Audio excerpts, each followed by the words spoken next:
안녕하세요. 온라인 경제 뉴스의 달인 알파균입니다. 밴드나 카카오톡에서 알파균 검색해주세요. K헬스케어 유망주 메디트 2년 만에 기업가치 5배 올랐네요. 강두순 기자고요. 조회수 한 건. 기존 금융권 대출 700억 원을 4,500원으로 늘려 차익인 3,800원만큼 투자금을 회수하는 구조인데요. 자본 재조정, 리캐피탈리제이션, 리캡이라는 금융기법으로 투자자가 지분을 매각하지 않고 그 대신 지분담보대출을 추가로 받아 투자금을 먼저 회수한 뒤 기업을 매각해 해당 대출을 갚는 방식인데요. 조기에 투자금을 회수해 투자기간 대비 내부 수익률 IRR을 높일 수 있어 PEF가 선호하는 투자 회수 기법이네요. 번아웃 탈출기 강성민 기자고요. 조회수 한 건입니다. 인생은 누가 대신 주워 담을 수 없는 법이니 방법을 찾아서 시도하는 중이다. 우선 사람을 많이 뽑았다. 편집 후 6명 체제로 근 몇 년을 버텨왔는데 이제 8명 체제가 됐다. 그 상태에서 편집을 외주로 돌리는 비율을 대폭 늘렸다.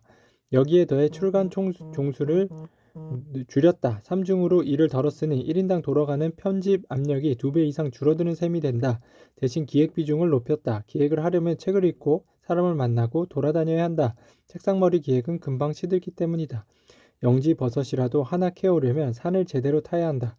구성원들이 기획에 힘을 쏟을 수 있게 한 달에 하루는 자기가 원하는 날 기획데이를 쓰기로 했다. 출근하지 않고 몸과 마음을 부드럽게 만드는 날이다.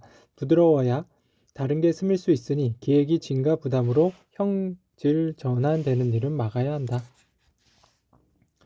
사모펀드 보험사 인수가 불안한 이유, 임세훈 기자네요. MG손해보험은 이런 사정이 법정까지 넘어간 사례다. 금융당국은 지난달 MG손보를 부실금융기관으로 지정했고 대주주로 있는 사모펀드 JC파트너스의 지위를 정지시켰다. JC파트너스는 곧장 서울행정법원에 가처분 신청을 냈는데 일단 법원은 JC파트너스의 손을 들어줬다. 법원은 부실금융기관 지정이 오히려 회사를 살리는데 방해가 된다고 판단했네요. 이음 사모펀드 PE 역직구 물류업체 이투마스 인수했습니다.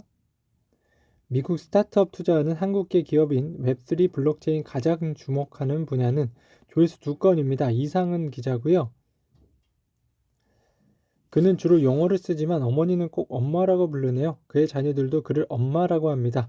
한국계 기관 투자가와도 깊은 관계를 맺고 있고요. 최근 실리콘밸리를 방문한 윤종원 기업은행장도 차이 대표를 만나고 돌아갔죠. 그는 한국 내 스타트업 생태계는 굉장히 강하다며 한국에서 시작해 글로벌로 가는 회사도 점점 늘고 있다고 했다. 500글로벌이 투자한 한국 회사는 핀다 핀테크, 에누마 교육, 잘한다 돌봄, 유닉 뉴스레터, 스푼라디오 방송 등으로 다양합니다. 책마을 타이타늄이맨이 아이언맨에게 무릎 꿇은 이유에 대한 내용이 있었고요. 엇갈리는 금호석유 저망 저평가 대 실적 부진 지속이네요. 조회수 한 건이고요. 기자가 누굽니까? 서영규 기자죠. 실적 발표 후 금융석유 보고서를 발간한 8개 증권사 의견이 극명하게 엇갈렸는데요. 하나금융투자와 키움증권은 올해 금호석유의 실적 전망치를 높여 잡았죠. 하나금융투자가 추정한 금호석유의 올해 연간 영업이익은 1조 6,494억 원입니다.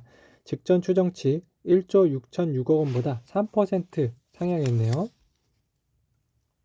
우선 매수건이 있었다. 세국명 맞는 알짜 키로CC 매각하는 내용이 있었고요. SK스퀘어, SK텔레콤, 핵인에 500억 투자했습니다. 핵인이 이제 유니콘을 간다는 얘기가 있었던 것 같아요. 몸집 줄어든 두산, 순위 자존심은 지켰습니다. 두산이 또 앞날이 기대됩니다. 네, 알파균의 경제뉴스 오늘 여기까지 전해드릴게요. 밴드나 카카오톡에서 알파균 검색해주세요.